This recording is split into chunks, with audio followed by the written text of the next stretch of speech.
Ինչով է հայտնի իր երգերով։ Եթե իր երգերը լավն են, մարդիկ իրանց կսիրեն, բայց նաև իր popularity-ին, իր ռեպուտացիան նաև կապ ունի ինդուստրիայի մեջ։ Ուրիշ երգիչներ իր մասին։ Օրինակի համար նույնը Բեյոնսեն վերցնենք, հա։ Եթե նայում ես, իր մասին այնքան vibe կա, դա է սարքում իր Բեյոնսեն, ոչ մենակ իր երգերը, այլ իր կողքը ստեղծվող իր իմիջը, նույնը վեբսայթների մեջ է։ Այն երգիչները, պրեզիդենտները, չգիտեմ, այս մարդը, այն մարդը ինչ կասի, դա կարծիք, հանրային կարծիք ձևավորում, լրիվ նույն բանը կատարվում է վեբում վեբսայթների շուրջ։ Պարտադիր չի դու մենակ ունենաս, որ ասում եմ բեքլինքեր ունենամ, ստեղից ընդեղից, պարտադիր չի մենակ բեքլինքեր, արդեն Google-ը այնքան է կատարելագործվել, որ ինքը ուղղակի brand mention-ներն էլ է հաշվի առնում իր ալգորիթմում, թե հասկանա որին rank անի, որ չէ։ Ու այս ամեն ինչը technically մասը, content-ային մասը եւ backlink-երի ու ռեպուտացիայի մասն է ստեղծում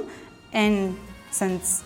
ամպը, որը ոնց որ այդ judge-ին ստիպում է մի վեբսայթին ավելի լավ rank անել, երկրորդին ավելի վատ rank անել կամ հերթականությամբ դնել։